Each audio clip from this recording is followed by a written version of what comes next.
زمانی که او این کار را می کند فکر می کند به کسی آسیب نمی رساند، اما نمی داند که قربانی اصلی خودش است.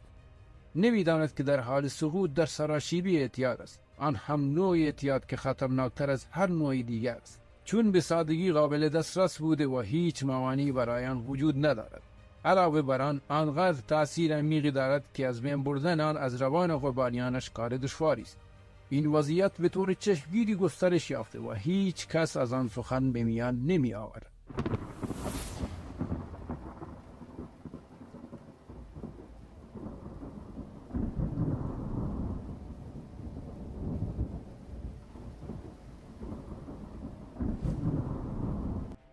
فیلم های مستهجن که از طریق چشم وارد عنبیه شده و باعث ترشح مواد شیمیایی در مغز شما می شود.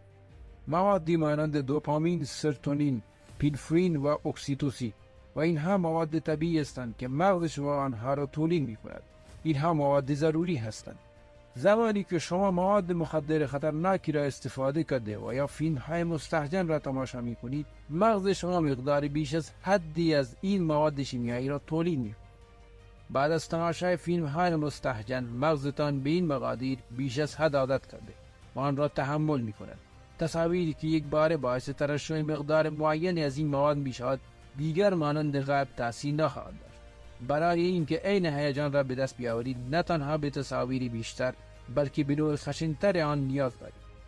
مغزتان به همان مقدار از مواد شیمیایی وابسته شده و خود را ترغیم می کند که گویا این عادی است و بنابراین به آن وابسته خواهید شد. و این یعنی اعتیاد. همین روان با کوکائین و هروئین نیز اتفاق می افتد.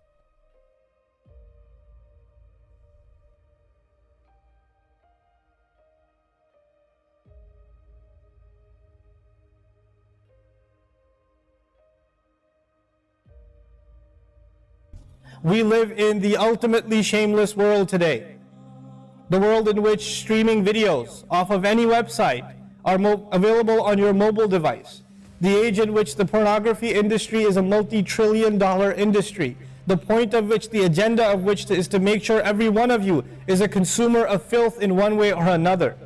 That every man, woman, and child is exposed to this stuff, and they're hoping you are, so you become addicted to it, so you become yet another consumer. This is the gift of pornography to society. It's creating people, turning people into animals and perverts. And some of you unfortunately have that addiction. And you're watching this stuff online. And you're watching it and saving it on your apps and your mobile devices. And you don't feel bad about it anymore. You've justified it to yourself. And you feel bad about it once in a while, but you go back to it. And as a result, you think, oh, well, at least I'm not hurting anybody. At least I'm not doing it to anybody else. I'm just watching this stuff. It's okay. But you know what's happening to you? Inside, your soul is being just gutted. You have no soul left inside of you. So your prayers are empty and you can't even shed a tear in your salat because your heart is so devoid of the fear of Allah because of the filth you've been watching all this time. It's turned you from a human being into an animal. So you can't even look. A woman passes by and you see a piece of flesh walking by. You don't see a human being walking by that deserves respect. You check everybody out and everything out. You're constantly gawking and staring. You have a hard time putting your eyes down. When you're on the subway, when you're on campus, when you're at work, you're walking down the street, you know, you just can't help it. You see a billboard, you look at it, you take a second look, you see a third look. You don't miss any opportunity to just to violate your soul with your eyes. You're addicted completely. And then you say, brother, how do I get khushu' and salat? What world are you living in? What world are you living in? Ayyuhal ikhwa, my brothers, specifically my brothers. And I know some sisters have this issue too. It's a sad reality. This is a war. This is a war. This is more dangerous than any military war. This is the war that's destroying our souls. It's making its way into our homes.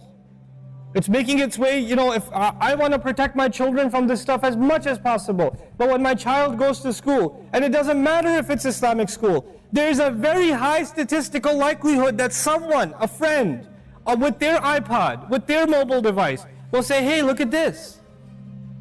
It's a very realistic, you know, a thing nowadays. It's not far-fetched. And so I have to prepare my children for the filthy world that they're going to be brought up in. And there's no escape from this stuff anymore. There isn't. It's everywhere. It is everywhere. You have Islamic lectures followed up by, those YouTube puts those follow-up clips, and something will be filthy. Something will have to be filthy. And I don't think that's by accident. I'm not much of a conspiracy theorist, but I don't think that stuff is an accident. And what happens to you guys is you watch a video, you see something filthy, you click it, you click something else, and you end up watching disgusting.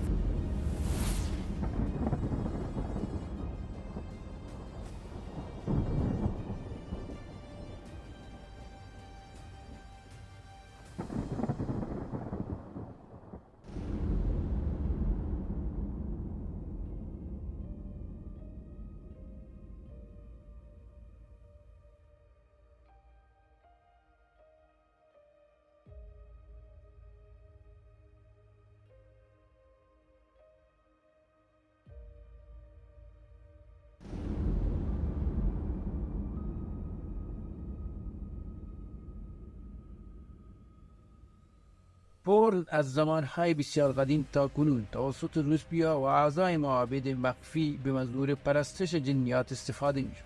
هنگام تماشای فیلم‌های مستهجن اساساً فرد دچار هوشیاری تغییر یافته و بسیار قابل توجه می‌شد. حالت خلسه‌ای که از مشاهده این ویدیوها به وجود آمده باعث می‌شد که فرد در معرض ارتباط با جنیاتی قرار گیرد که از طریق انحراف جنسی تغذیه می‌شد، که باعث می‌شود بسیاری از افراد سیری ناپذیر، معتاد، پرخاشگر و افسرده بوده و متمایل به انجام هر نوع شرارت باشد. بنابراین این وسیله برای احضار شیاطین است. به همین دلیل اکثر افرادی که آبشته به تماشای این فیلم هستند توسط این موجودات تسخیر می‌شوند و امروز این به واسطه تکنولوژی و اینترنت به یک آیین بزرگ مبدل شده که نه تنها توسط بازیگران این صنعت بلکه به واسطه بینندگان هم در هنگام تماشای آن عملی می شود. یک نوع آیین شیطانی جهانی.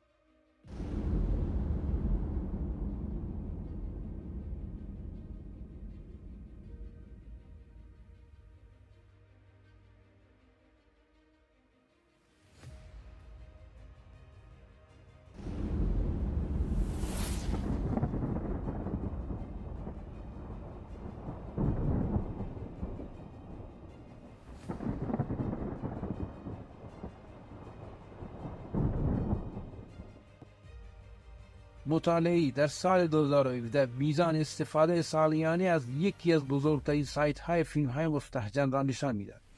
28.5 میلیارد بازدید در سال، به طور متوسط 81 میلیون بازدید در روز، 25 میلیارد جستجو در یک سال. این یعنی 72 میلیون جستجو در روز و یا 800 جستجو در ثانیه. بیش از 4 میلیون ویدیو در این سایت آپلود شده که این مساوی است با 600,000 ساعت ویدیو. این یعنی اگر فردی بخواد تمام این ویدیوها را بدون وقفه تماشا کند، برایش 68 سال را در بر خواهد گرفت. مقدار محتوایی که در این سایت منتقل می شود به 2.2 میلیون گیگابایت در روز، 700,001 گیگابایت در دقیقه و یا 118 گیگابایت در ثانیه می رسد. این فقط آمار یک وبسایت در یک سال بود. حال تصور کنید که بیش از 4 میلیون وبسایت چنین محتوایی را تولید می کنند. بزرگترین گروهی که این فیلم ها را آنلاین تماشا می کنند جوانانی در رده سنی 12 الی 17 سال است که فقط 19% کل بینندگان را تشکیل می دهند. متوسط سنی که به این فیلم ها اعتیاد دارند 11 سالگی است. از هر 10 نوجوان 9 تا آنها بین سنین 8 تا 16 سال هستند که به این فیلم ها اعتیاد. در هر ثانیه 30,000 نفر در حال تماشای این فیلم ها هستند. 30% افرادی که به این فیلم ها اعتیاد دارند زنان هستند و این درصد در حال رشد است. They estimate the Scotland Yard based on the records that they have of pedophile material on the internet. They reckon that there are 80 million children have been sexually abused. 80 million. Massive trauma to little children, innocent children. Human trafficking, 80% of it is for sex industry. This is disgusting. This should make us vomit, but this is what's happening on our planet. Who is searching for sex? If you actually did it by the numbers related to this is done where they actually look at the numbers who have access to the internet based on the population sizes. We have Muslim countries that are outnumbering in their searches. Even the United States is actually #1 for downloads. What is happening on our planet? This is happening in Muslim countries. You're in denial if you deny this. There are people here who are they have this tribulation.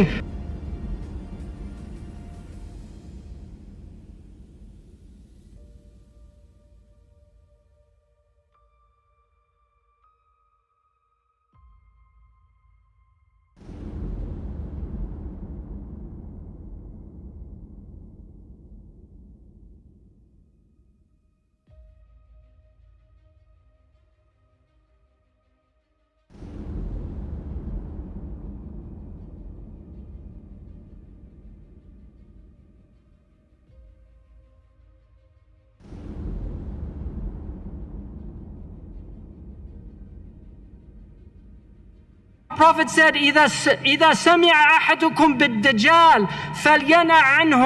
If one of you hears about the Dajjal, let him avoid the Dajjal. And then he said, فَإِنَّ أَحَدَكُمْ يَحْسِبُ أَنَّهُ مُؤْمِنٌ فَيَتْبَعُهُ بِمَا يُبْعَثُ بِهِ مِنَ الشَّهَوَاتِ. This is in the Musnad of Imam Ahmed. He said, one of you will believe he's a believer, and then he'll go and he'll begin to follow him because of what he brings from all the appetites and desires. We have people addicted to these things. They're أَرَأَيْتَ الَّذِي اتَّخَذَ إِلَهُ هَوَاهُ. Haven't you seen the one who took his desires as a God? If you're obeying these desires, you are making these desires your God. And Allah is a jealous God. إِنَّهُ غَيُّورٌ يَغَارُ عَلَى دِينِهِ وَعَلَى طَاعَتِهِ.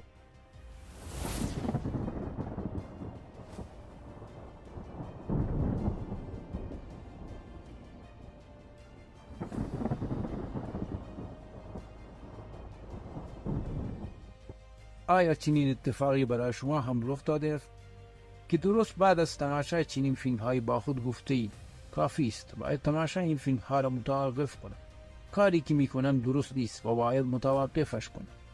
اگر جوابتان بله است باید بدانید که شما تنها فردی نیستید که با این مشکل مواجه است، اما مطمئناً بهتر از آنهایی هستید که مرتکب این گناه میشوند اما اصلا پشیمان نیستند. قدم هایی که در ادامه میگوییم انشاءالله به شما کمک میکند که به تماشای این ویدیوها خاتمه دهید و صفحه جدیدی را در زندگیتان آغاز کنید.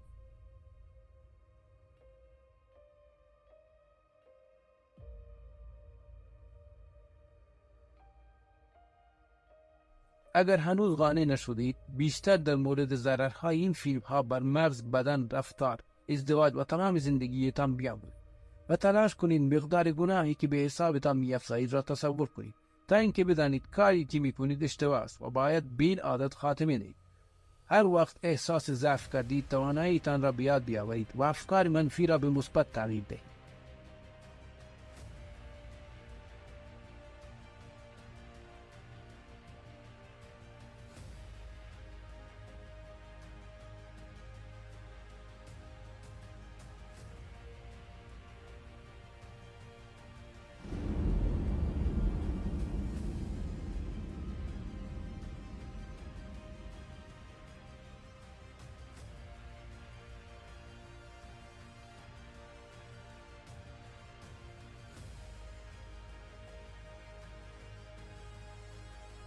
حالات کنونی تان را بررسی کرده و به این سوالات پاسخ دهید.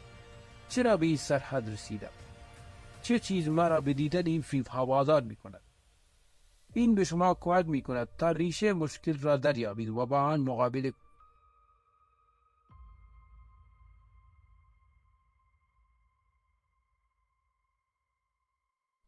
همان لحظه ای که تصمیم به توبه کردن گرفتید توبه کنید و آن را به فردا و روزهای دیگر به تأخیر نیندازید و از الله متعال بخواهید تا شما را از این تله رها سازد.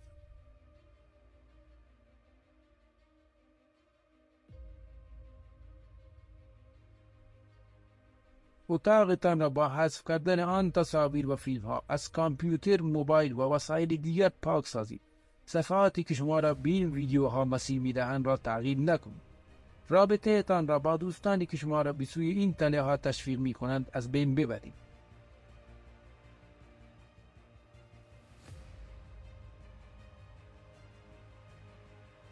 هیچگاه کوشش نکنید که تنها باشید. کلید اتاقتان را دور بیندازید.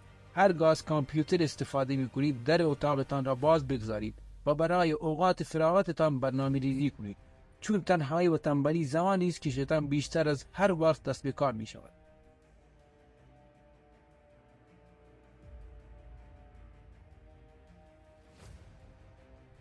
اگر تا به حال ازدواج نکرده اید بدانید که تماشای این فیلم ها یکی از بزرگترین دلایل ناتوانی جنسی بعد از ازدواج است.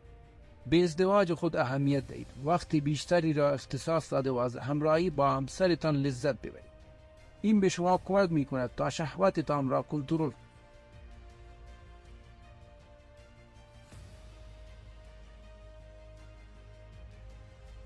مشوق هایی که شما را تشویق به دیدن این فیلم ها می کند را از بین ببرید. به طور مثال زمانی که نیازی نیست کامپیوترتان را روشن نکنید، چون روشن کردن بیمورد کامپیوتر به شما فرصت می دهد که به آن فیلم ها برگردید. خودتان به آن خاتمه دهید قبل از اینکه به لبه پرتگاه برسید.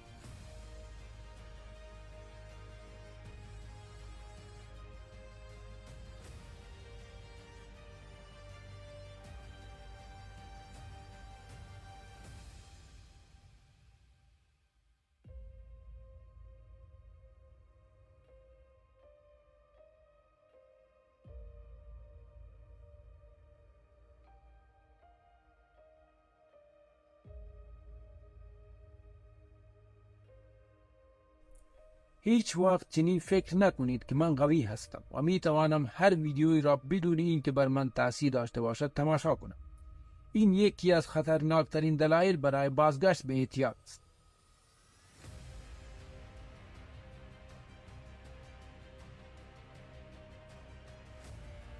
هیچگاه فکر نکنید که هنوز فرزندتان برای افتادن در این تله کوچک هستند.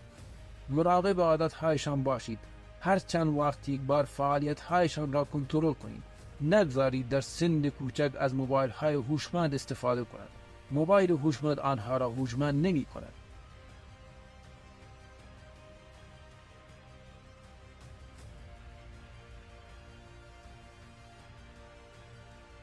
هرگاه این قدم‌ها را فراموش کردید، دوباره این ویدیو را تماشا کرده و آن را با دوستان خود اشتراک بگذارید و آنان را در این مشکل یاری کنید.